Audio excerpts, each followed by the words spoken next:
principio y fin, el que es y que era y que ha de venir, el Todopoderoso, Dios con nosotros. Hermano, gracia y paz. Hoy vamos a compartir un tema que es muy conocido para muchos hermanos, ¿sí? Y es un tema que tiene que ver con evangelización, ¿no?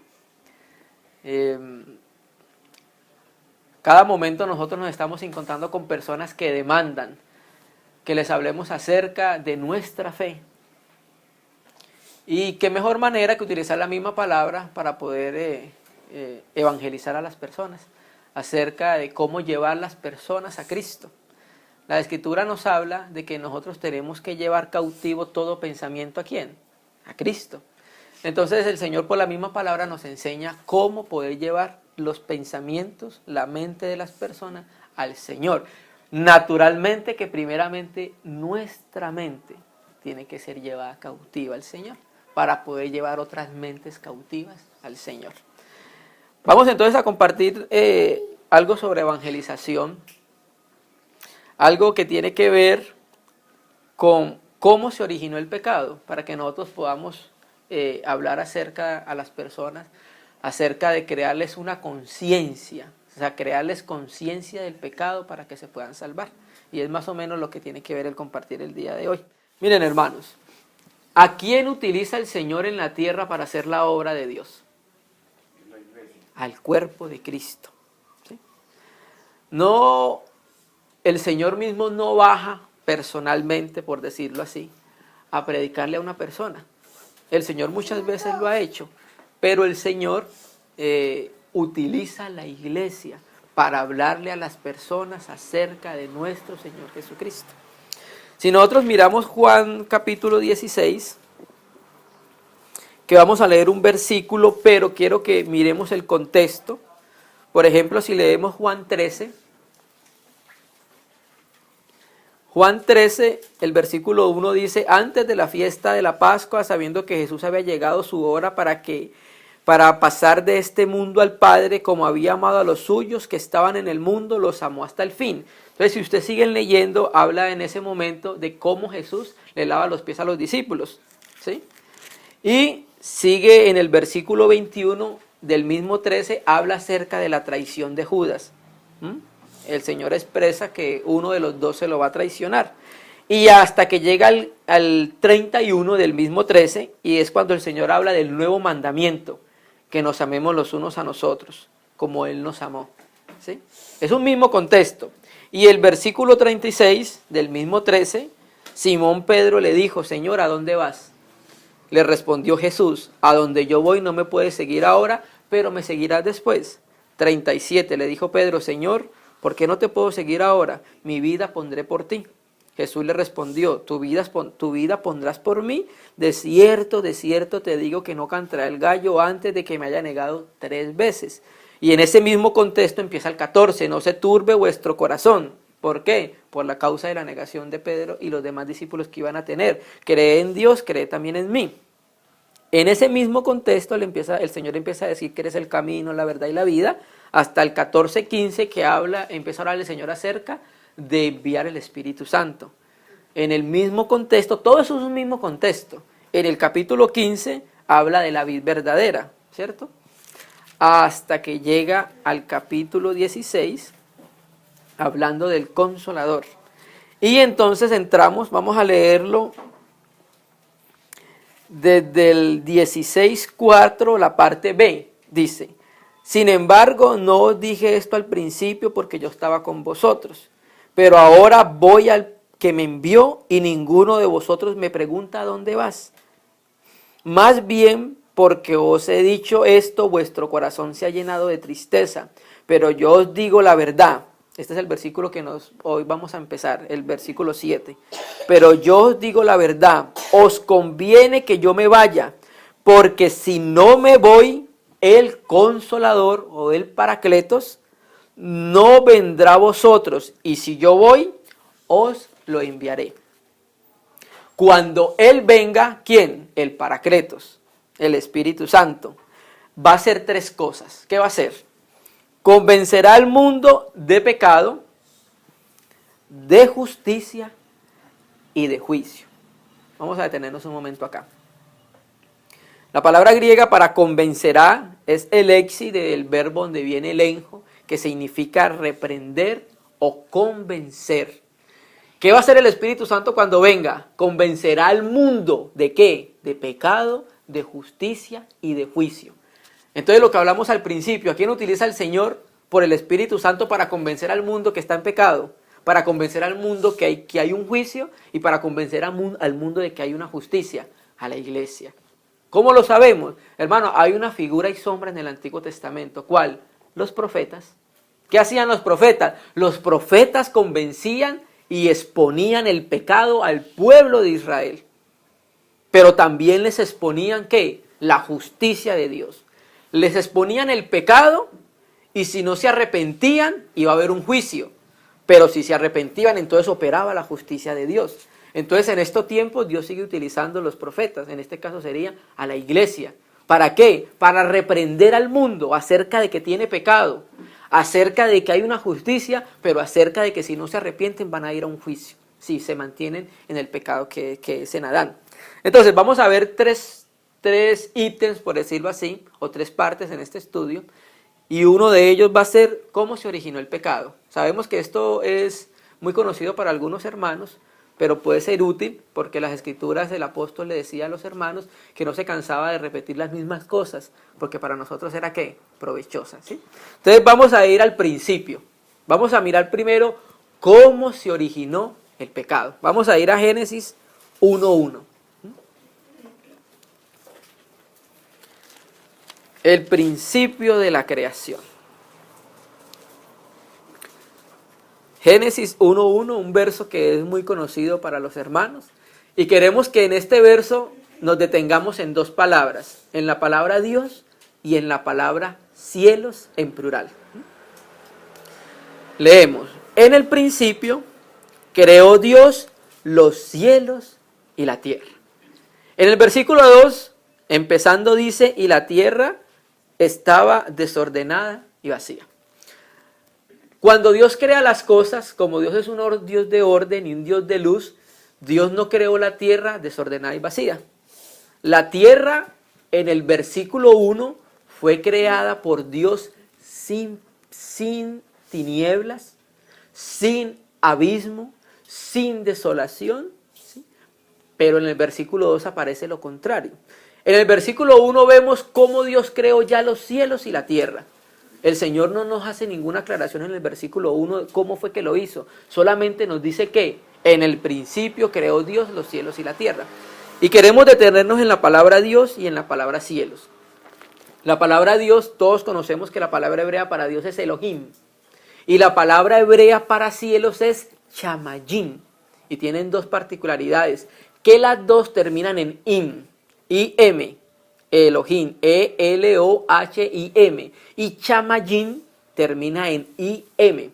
Nosotros hemos recibido por medio de los hermanos que cuando una palabra en hebreo termina en im es plural, ¿sí? Cuando la palabra hebrea tú la miras y termina en I-M es una palabra plural. Entonces por eso se traduce los cielos en plural, ¿cierto? Porque si no hay otra palabra que quedaría cielo en singular. Pero el Espíritu Santo utilizó la palabra hebrea chamayim para referirse a los cielos. Y es ahí donde nos queremos detener. Porque lo primero que hizo Dios, ¿qué fue? Los cielos que no se ven con nuestros ojos. Ese fue el primer cielo que hizo Dios. Hermano, pero ahí no lo dice. Ahí no lo dice. Pero cuando sumamos la palabra, podemos entender que Dios creó primero los cielos, llamémoslo así, que no se pueden ver con nuestros ojos. Y por decirlo así, el cielo donde está todo el gobierno de Dios, donde están ¿quiénes? Los serafines, los arcángeles, los 24 ancianos, los ángeles, ¿sí? Vamos a mirar un versículo que nos confirma eso, Job 38. Vamos a mirar entonces el primer tópico, que es cómo se originó el pecado. Porque una de las cosas que tienen las personas que aún no se han vuelto a Cristo es que no tienen conciencia de pecado, que no creen que son pecadores, que no creen que no hay pecado y que creen que no hay diablo. Entonces, por ende, ellos no se consideran pecadores, sino que se consideran como buenos. Regularmente cuando tú vas a evangelizar a alguien, lo que piensa esa persona de sí mismo y lo que nosotros pensamos de nosotros mismos era que nosotros no éramos malos, que nosotros éramos muy buenos, ¿sí? No teníamos ninguna conciencia de que había pecado o que éramos malos.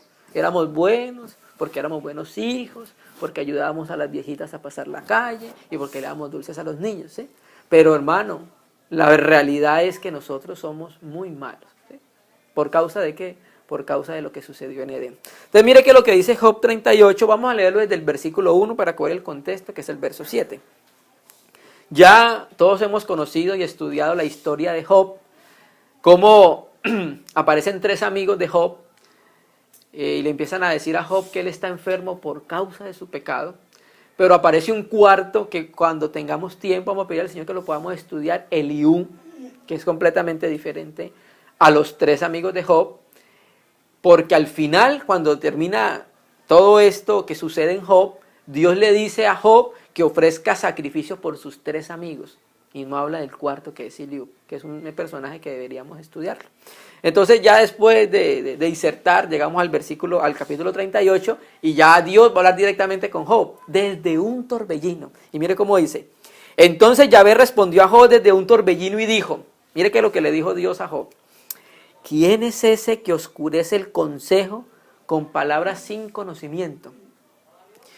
Le dice a Job, cíñete pues tus lomos como un hombre, yo te preguntaré y tú me responderás, o tú me lo harás saber. ¿Qué le va a decir? ¿Dónde estabas tú cuando yo fundaba la tierra? Es una muy buena pregunta para hacérsela a las personas que no han reconocido y no han creído que existe un Dios. ¿Dónde estabas cuando Dios fundaba la tierra? Házmelo saber si tienes entendimiento. Pregunta, ¿quién determinó sus medidas? Porque tú lo debes saber. ¿O quién extendió sobre ellas un cordel? ¿O sobre qué están afirmados sus cimientos los de la tierra? ¿O quién puso su piedra angular cuando aclamaban juntas las estrellas del alba? Y queremos hacer énfasis en esta palabra, las estrellas del alba. O sea, cuando Dios colocaba la piedra angular sobre la creación o en la creación, aclamaban juntas las estrellas del alba y gritaban de júbilo todos los hijos de Dios. Entonces, esas estrellas del alba aquí hace referencia a ¿quién? A los ángeles. ¿Por qué lo sabemos? Porque el versículo, el mismo contexto dice, y gritaban con júbilo ¿qué?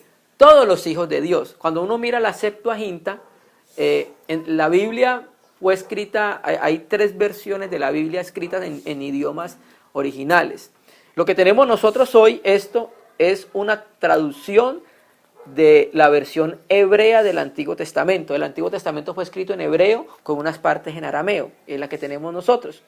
Hay otra versión del Antiguo Testamento y del Nuevo que es la aramea, la pechita, la siriaca, la que utilizaron los que se llamaban padres antinicenos. Ellos utilizaron mucho la versión siriaca.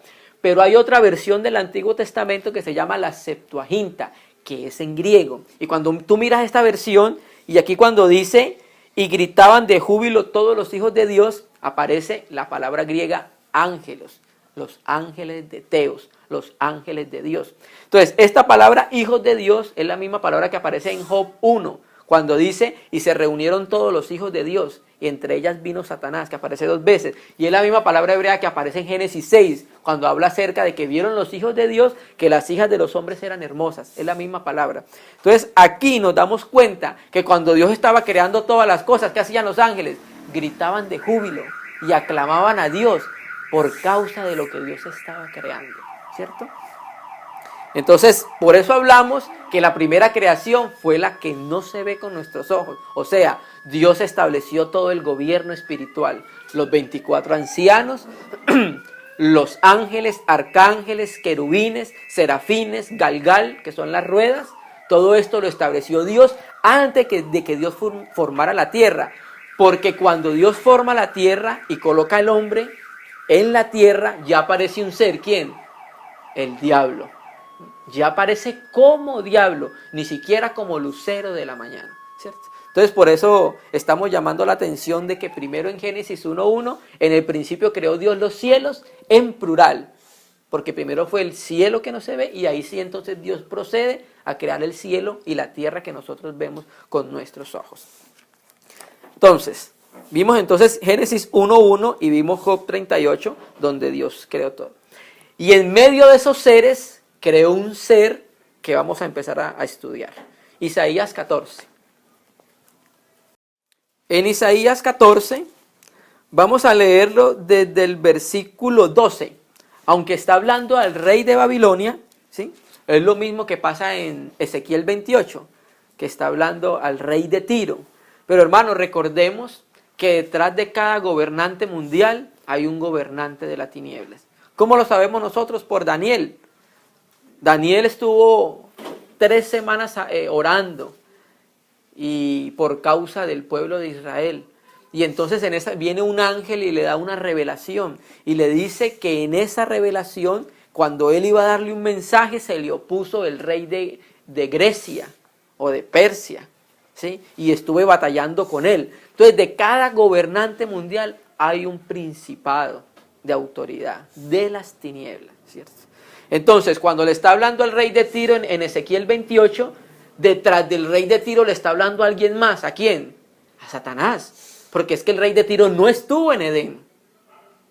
El rey de Tiro no fue vestido de toda piedra preciosa. El rey de Tiro no era un querubín. Entonces por eso sabemos que empieza con el rey de Tiro, pero que lo que hay detrás del rey de Tiro es Lucifer, el diablo. Entonces lo mismo en Isaías 14. Entonces llegamos al versículo 12. Mira qué es lo que dice. ¿Cómo has caído del cielo, oh lucero, hijo de la mañana? Has sido derribado hasta el suelo, tú que debilitabas a las naciones. 13. Tú que has dicho en tu corazón, subiré al cielo en lo alto. Hasta las estrellas de Dios levantaré mi trono y me sentaré en el monte de la asamblea en las regiones más distantes del norte. Versículo 14. Mire que lo que decía él en su corazón, subiré a las alturas de las nubes y seré semejante al Altísimo. Entonces, ciertamente es una referencia a lo que había en el corazón del diablo y Satanás. Pero vamos a sentarnos en esta palabra, lucero, hijo de la mañana. Una vez estábamos compartiendo y utilizamos la palabra Lucifer. Y un hermano nos dijo, Lucifer no aparece en la Biblia, ¿cierto? Pero ciertamente la palabra Lucifer no aparece en esta Biblia. Las personas que han conocido, hay una versión de la Biblia que se llama la Latín Vulgata. Y en la Latín Vulgata, ahí dice, donde dice lucero, hijo de la mañana, dice Lucifer. Entonces, esta palabra lucero, hijo de la mañana, en la Septuaginta es eosforo. En el Nuevo Testamento hay una palabra, ustedes no sé si la han escuchado. Vamos a ir un momento a Segunda de Pedro y volvemos a Isaías. En Segunda de Pedro 2, versículo 19. También tenemos la palabra profética, que es aún más firme o más segura. Hacéis bien en estar atentos a ella como una antorcha que alumbra en un lugar oscuro, hasta que aclara el día y el lucero de la mañana se levante en vuestros corazones. Entonces, aquí es una palabra parecida a la que estamos leyendo, lucero de la mañana. Ahí la palabra en Segunda de Pedro 2:19 es la palabra griega fosforo, de donde viene el castellano fósforo, ¿sí? ¿Qué significa el que lleva la luz? Ahí, en lucero de la mañana en el Nuevo Testamento. Volvamos a Isaías 14, y entonces el que estamos leyendo dice, ¿cómo has caído del cielo, oh lucero, hijo de la mañana? Aquí no se utiliza la palabra griega fosforo o fósforo, se utiliza la palabra griega eosforo o eósforo, que es una palabra compuesta. La palabra griega ero significa amanecer y pero significa soportar para llevar. O sea, hay una diferencia entre el Señor Jesús y el diablo. ¿Cuál? Que el Señor Jesús es la luz verdadera. Él trae consigo la luz. Eso lo dijo Juan, ¿recuerdas? Y la luz verdadera vino a este mundo. Pero el diablo fue hecho, antes de que fuera diablo, fue hecho soportado para llevar la luz, o sea, para que la pudiera portar. No era la luz misma, sino que fue hecho de tal manera que pudiera soportar la luz. Entonces, en griego es eósforo, en latín es Lucifer y en hebreo es Heilel. Cuando ustedes vean en hebreo un nombre terminado con él, siempre es un nombre compuesto por Dios. Por ejemplo, Miguel. Miguel significa ¿quién como él? O sea, ¿quién como Dios? ¿Sí? Asael, ¿sí? Daniel, Samuel. Todas esas palabras terminadas en él hace referencia a cosas que tienen que ver con Dios. Porque la palabra el Ohim es una palabra compuesta. El Ohim. Entonces, él fue llamado Heilel, que significa el portador de luz. El hermano Armando Alducin en una predicación dice que en Génesis 3:1, donde dice, pero la serpiente, ahí la palabra hebrea para serpiente Nahas, y Alducin dice que debió haberse traducido el resplandeciente. Por eso la escritura dice que Satanás se disfraza como ángel de luz. Entonces, se creó un ser, como hemos visto de diferentes nombres, sin pecado, sin maldad, porque Dios cuando hizo toda la creación la hizo en luz, en base a lo que es Dios, ¿qué? Luz y orden.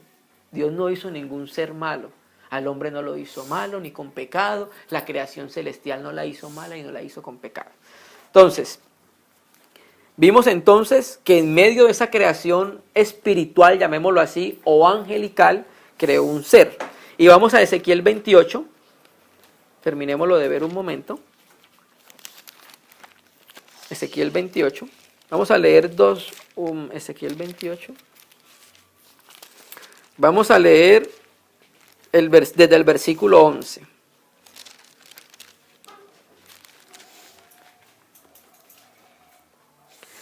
Ezequiel 28:11 dice, entonces vino mi palabra de Yahvé diciendo, oh hijo de hombre, ese es un título muy particular que Dios le da a Ezequiel, que se vuelve a utilizar nuevamente en el Nuevo Testamento con el Señor Jesús, pero en mayúscula.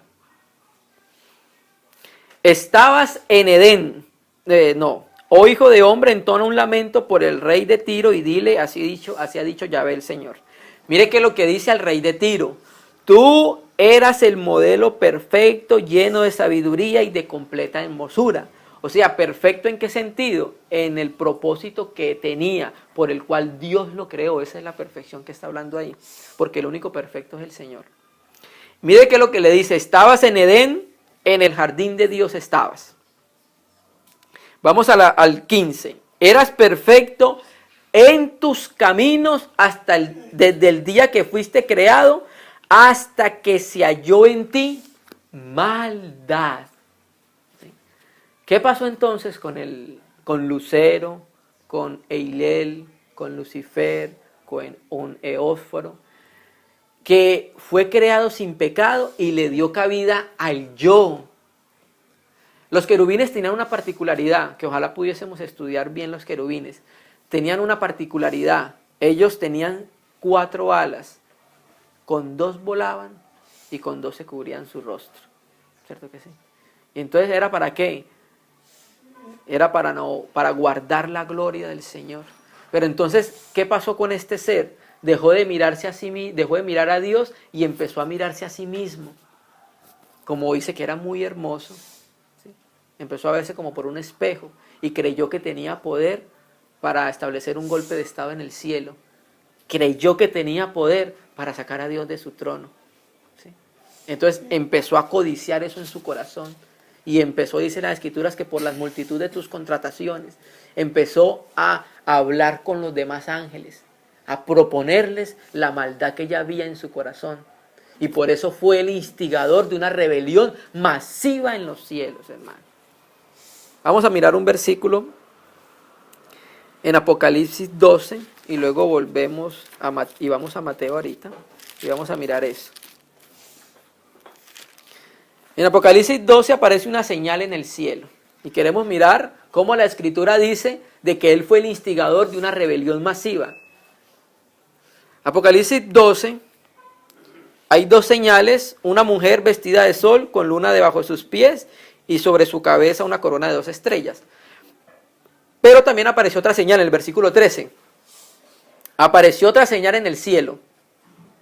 He aquí un gran dragón rojo que tenía 7 cabezas, 10 cuernos, y en sus cabezas tenía 7 diademas.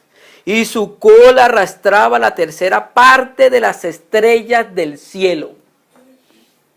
¿Recuerda lo que leímos en Job? Y las estrellas del alba daban gritos de júbilo. Y aquí dice que su cola arrastró la tercera parte de las estrellas del cielo. O sea que en esa rebelión instigó a los ángeles para que se rebelaran en contra de su creador.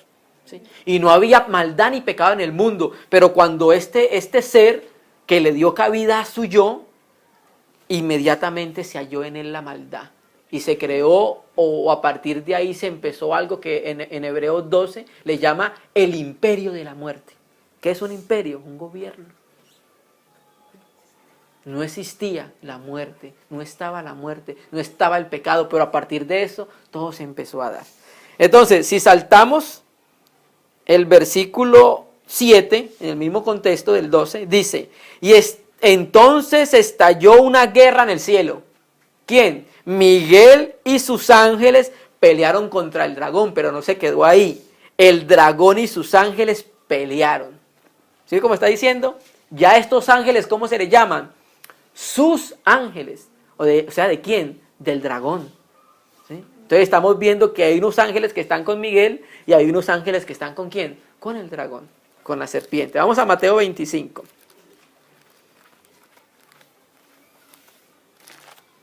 En Mateo 25, hablando de cuando se establece el juicio a las naciones, hablando de las ovejas y los cabritos, llegamos al versículo, vamos a leer desde el 41 para llegar ahí.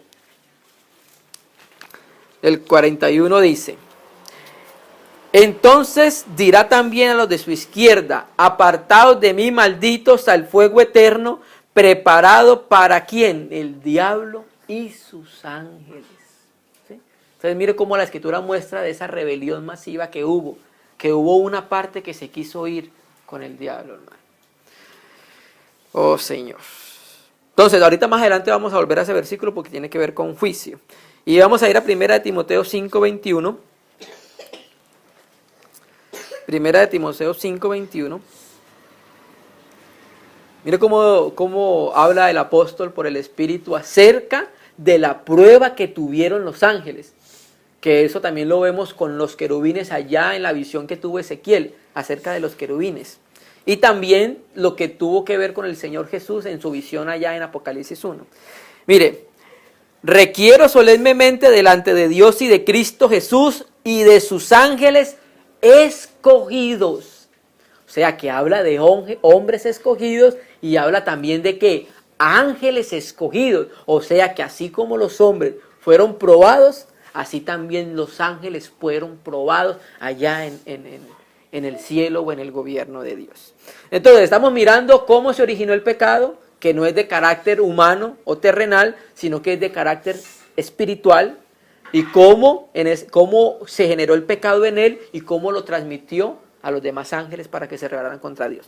Ahora el segundo ítem es cómo entró el pecado en el mundo físico o por qué somos pecadores. Porque el pecado no solamente se quedó en el aire o en ese ser, no, pasó algo. Vamos a ir teniendo en cuenta ya que Eilel, Eósforo y Lucifer ya cayó, ya no se llama más ni Eiel, ni Lucifer, ni Eósforo, ahora se llama ¿cómo?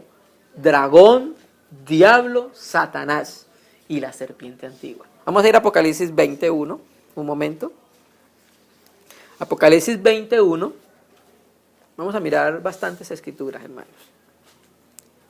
Este es un tema que nosotros podemos tenerlo en cuenta para evangelizar.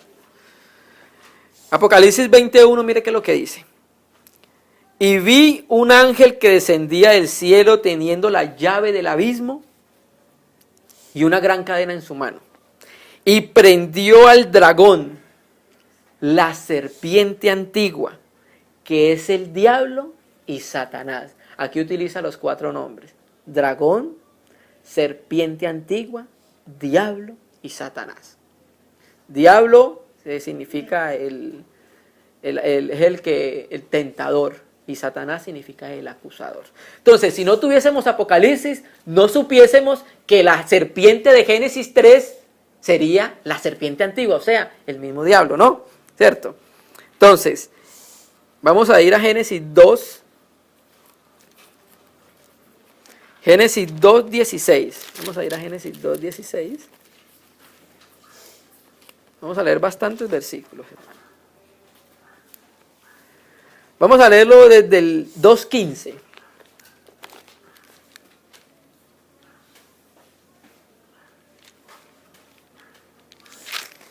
Mire que lo que dice en el 2:15. Tomó pues Yahvé Elohim, Yahvé Dios, al hombre y lo puso en el jardín del Edén para que lo labrase, para que lo cultivase y lo guardase. Ahí la palabra hebrea para guardarse, ¿sabe qué significa? Guardar del mal.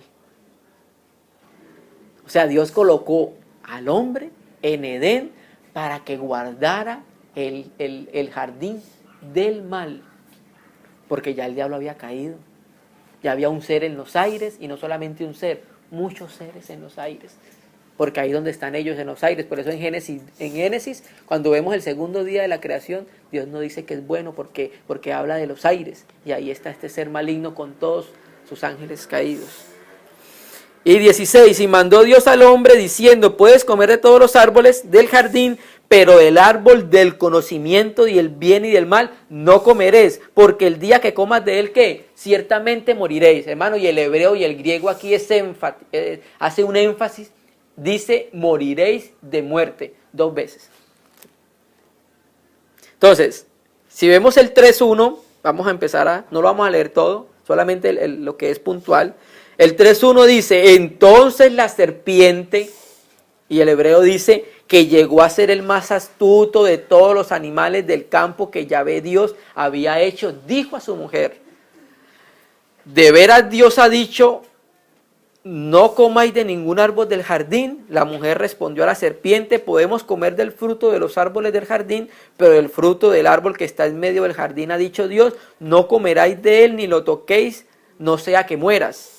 Entonces la serpiente dijo a la mujer, ciertamente no moriréis. Esa fue el engaño de la serpiente. Porque el hombre sí murió. El hombre sí murió. ¿Sí? Entonces no lo vamos a leer todo. Conocemos la historia, cómo fue tentada la mujer, cómo la mujer engañó al hombre y cómo cuando Dios aparece en el versículo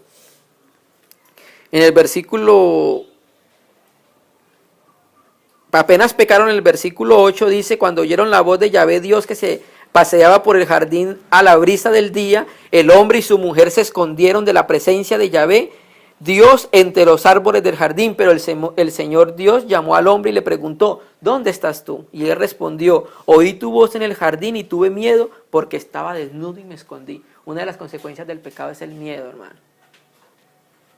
El hombre no tenía miedo al principio. El hombre cuando llamó a los animales y los buscó para colocarles nombre, no le dio miedo el león, no le dio miedo el tigre, no le dio miedo de las hienas, hablando de las bestias salvajes. Eso no existía en el hombre. Eso tampoco existe en Dios. En Dios no existe el miedo, ¿sí? Eso no existía, pero cuando peca sucedieron muchas cosas al hombre. Entonces se empieza a darle el juicio a la tierra, a la serpiente, a la mujer, se evangeliza a Adán, ¿sí? Y entonces hasta que llegamos al versículo 23, Yahvé Dios los arrojó del jardín de Edén, o sea, los sacó de su gloria, los sacó de su presencia, ¿no? Vamos a mirar en Romanos 5:12, entonces ahí vimos cómo el pecado que no es de origen humano, que estaba en un ser espiritual y en muchos seres angelicales, entró en el hombre, ¿sí? Y entonces en Romanos el apóstol Pablo nos aclara bien esto, nos da una explicación un poco más amplia de ese pecado.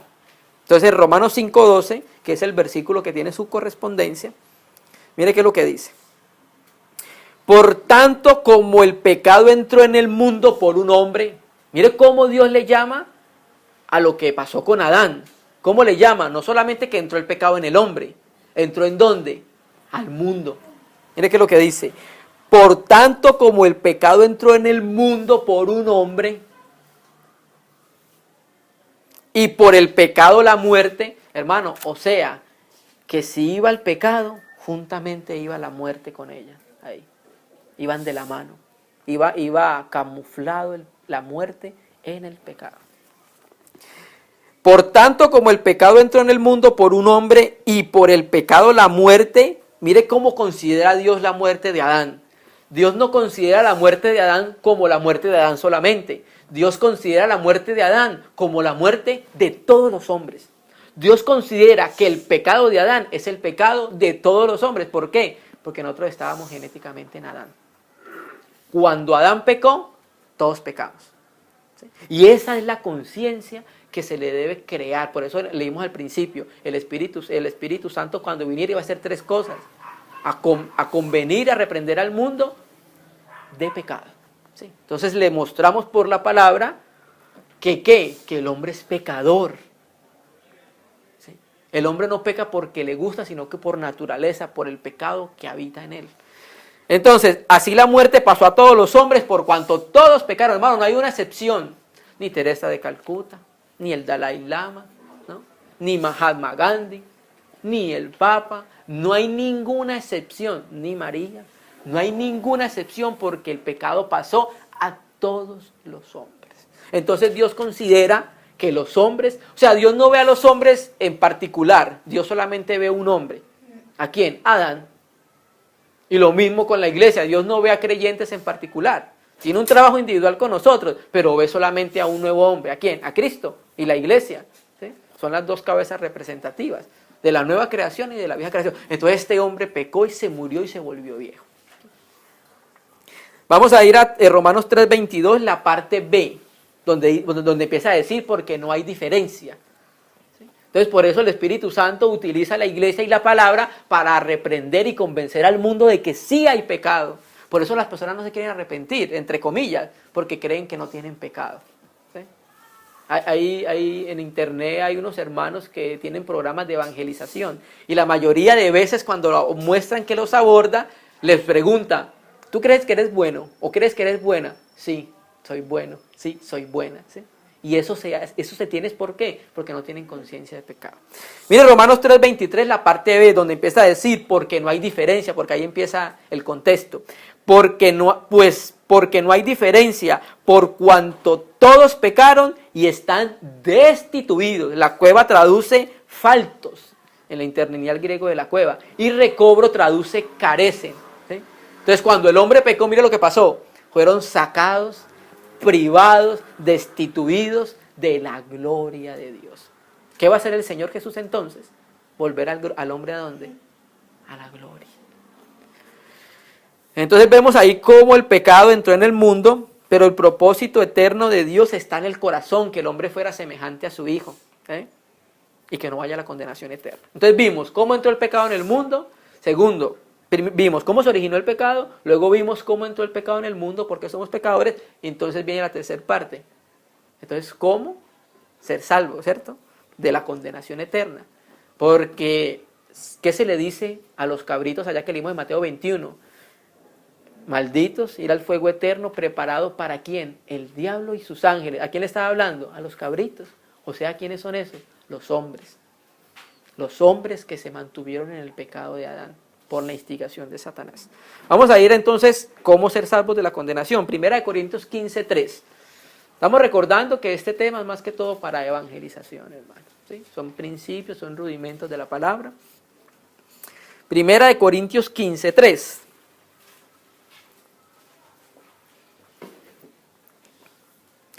Mira qué es lo que dice, hermanos. Porque primeramente, como dice el apóstol Pablo acá, os he enseñado lo que asimismo recibí. ¿Qué recibió el apóstol Pablo? ¿Qué enseñamos nosotros? Lo que recibimos. Que Cristo murió por nuestros pecados conforme a las Escrituras. ¿No? O sea que cuando el hombre pecó, eso no se iba a quedar así. Porque Dios tiene un propósito. Y en ese propósito necesitaba redimir al hombre. ¿Sí? O sea, para que se cumpliera el propósito de Dios. ¿Cuál? Que el hombre fuera imagen y semejanza de Dios. Ya este hombre estaba caído. Dios tenía que hacer un hombre nuevo. ¿Sí? Entonces, ¿qué pasa? Una de las muchas cosas por las cuales murió el Señor fue para eso. ¿Para qué? Para que Cristo muriera por nuestros pecados conforme a la Escritura. Y el 4 dice, y que fue sepultado y resucitó al tercer día también, ¿qué? Conforme a las Escrituras, de acuerdo a la palabra. Vamos a Romanos 5:8. Estamos mirando cómo ser salvos de la condenación eterna, porque ya vimos que caímos por causa del pecado en que en muerte eterna. Dios quería que el hombre comiese de la vida, tipificada por el árbol de la vida, para que tuviese la vida eterna de Dios. Pero el hombre quiso comer de otro árbol, se independizó de Dios, ahora ya no tiene la vida eterna, sino que muerte eterna. Muerte eterna. Entonces Dios no quiere que los hombres se pierdan, porque Dios lo dice en la palabra, sino que todos procedan al arrepentimiento, hermanos. Romanos 5:8 dice, mas Dios muestra su amor para con nosotros, en que siendo aún pecadores, Cristo murió por nosotros. Aleluya. Siendo aún pecadores, estando en una condición de muerte, ¿qué hizo el Señor? Murió por nosotros. Y primera de Juan 3:8, mire qué es lo que dice el Señor. Primera de Juan 3:8, antes de Apocalipsis, antes de Judas, vienen las cartas de Juan.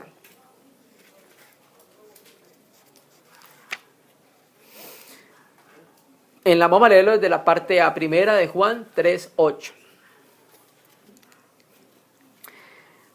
Para esto apareció el Hijo de Dios, para deshacer las obras del diablo, hermanos.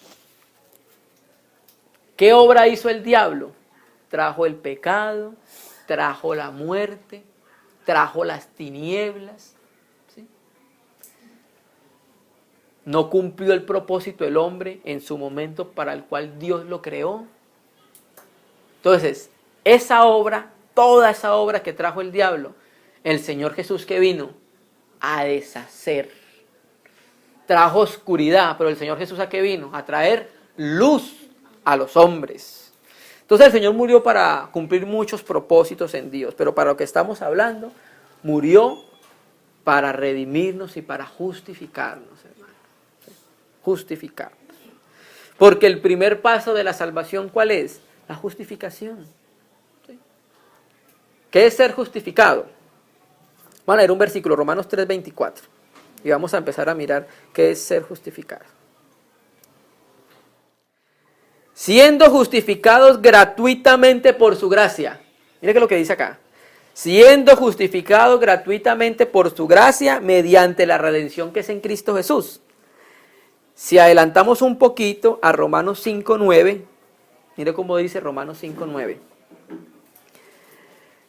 Pues mucho más ya siendo justificados en su sangre. Leímos ahorita justificados gratuitamente por su gracia. Ahora estamos leyendo estando ya justificados en su sangre. Y si leemos el versículo 1 de Romanos 5, mire cómo dice: justificados pues por la fe. Gracia, sangre y fe. Justificados pues por la fe tenemos paz para con Dios por medio de nuestro Señor Jesucristo.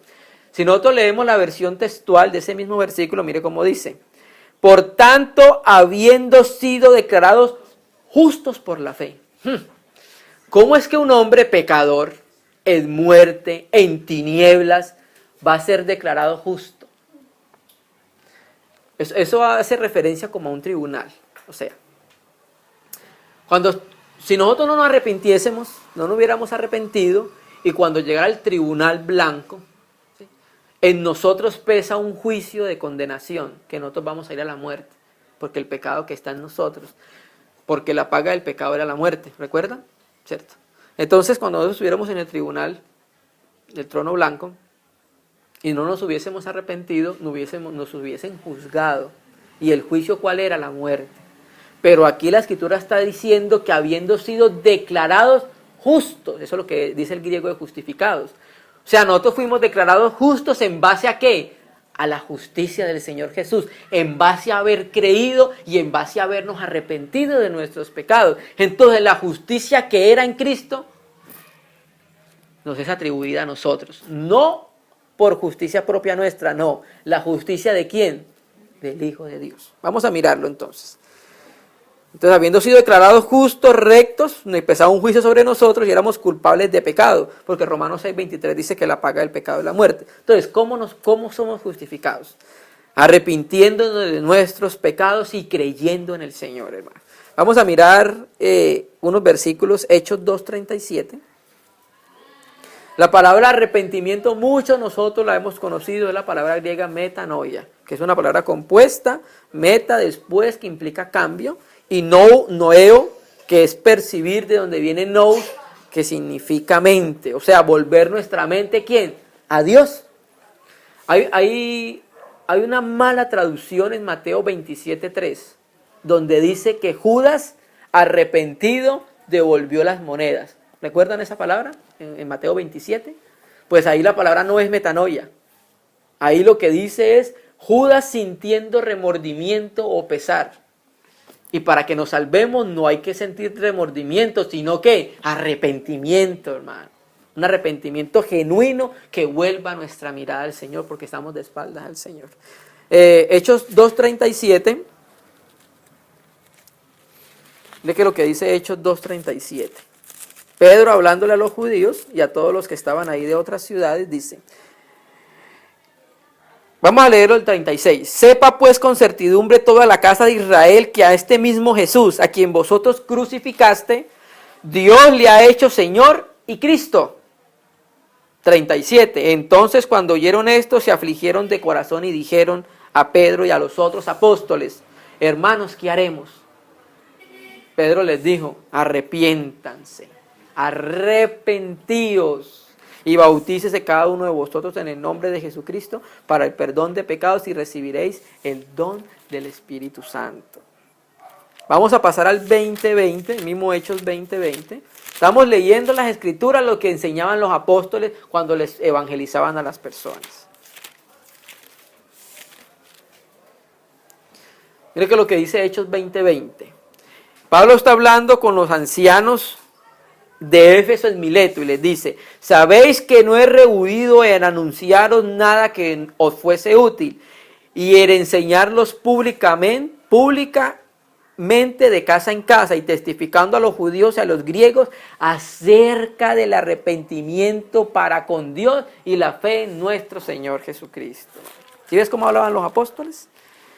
Vamos a ir a 26:20 del mismo Hechos.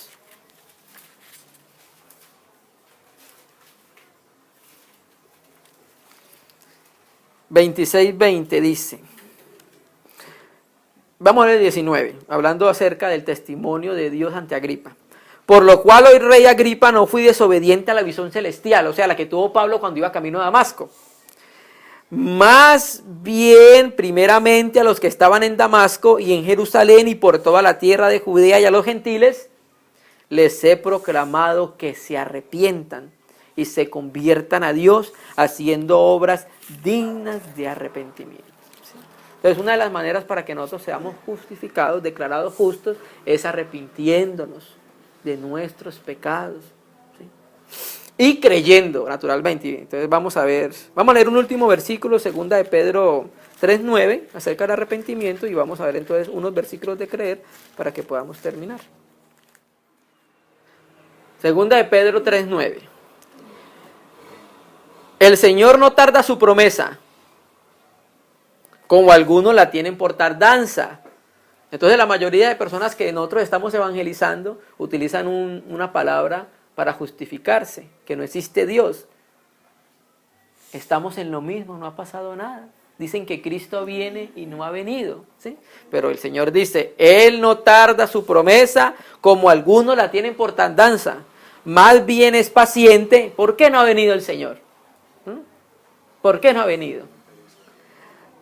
Es paciente para con vosotros porque no quiere que nadie se pierda, sino que todos procedan a la metanoia, o sea, que todos procedan al arrepentimiento, hermano.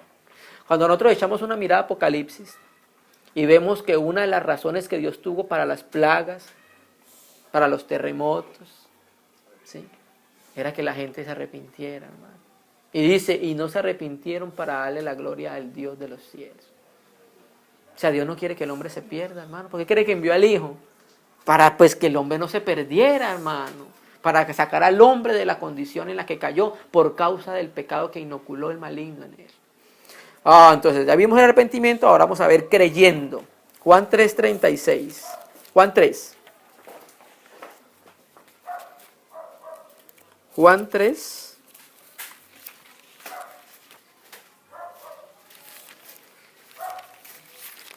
Mira qué es lo que dice Juan 3:36. Un versículo que es muy utilizado para evangelizar. Mira qué es lo que dice. El que cree en el Hijo tiene la vida eterna. Creyendo que el sacrificio sustitutivo que Cristo tuvo a nuestro favor. Creyendo que nosotros éramos los que teníamos que morir, porque los pecadores éramos nosotros.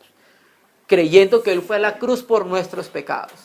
Arrepintiéndonos de nuestros pecados y creyendo en el sacrificio que Cristo hizo por nosotros. Somos salvos. Hermano, todo tiene precio. Un pan vale 200 pesos. Colombianos. La salvación no vale 200 pesos. La salvación es gratis, hermano. Es lo único que no tiene precio, porque el precio fue pagado entera y completamente por el Hijo de Dios. Aleluya, hermano. Juan 6, ya vamos terminando, hermanos. Juan 6:40, miren lo que dice. Esta es la voluntad de mi Padre, 2 puntos, ¿cuál? Que todo aquel que mira al Hijo y cree en Él tenga vida eterna. Y yo lo resucite, y que yo lo resucite en el día final. ¿Sí me entiende? O sea, ese es el testimonio que Dios nos ha dado, hermano. Y Dios no es hijo de hombre para mentir. Dios dijo que iba a salvar a todos los que creyesen en Jesús. Dios lo va a hacer, hermano. ¿Sí? El 47 del mismo 6, mire qué es lo que dice. De cierto digo que el que cree, ¿en qué? En el Hijo de Dios, tiene vida eterna. Aleluya, gracias, Señor. Vamos a ir a Hechos 16. Ya vamos terminando, hermanos. Hechos 16:23. Hechos 16.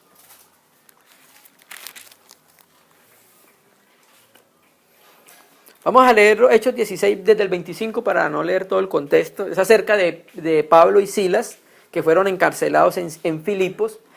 Entonces, cuando estaban en la cárcel, mire que lo que hicieron a medianoche. Mire lo que hacen los hermanos cuando los encarcelan, los meten presos. Como a medianoche Pablo y Silas estaban orando y cantando himnos a Dios. Hermanos, qué alentador y qué esperanza, qué es lo que nos enseña el Señor por los hermanos, hermanos. Si de pronto alguno de nosotros, cuando caiga en una situación de esas, eso es lo que debemos hacer cuando estemos allá, que orando y cantando al Señor, ¿sí?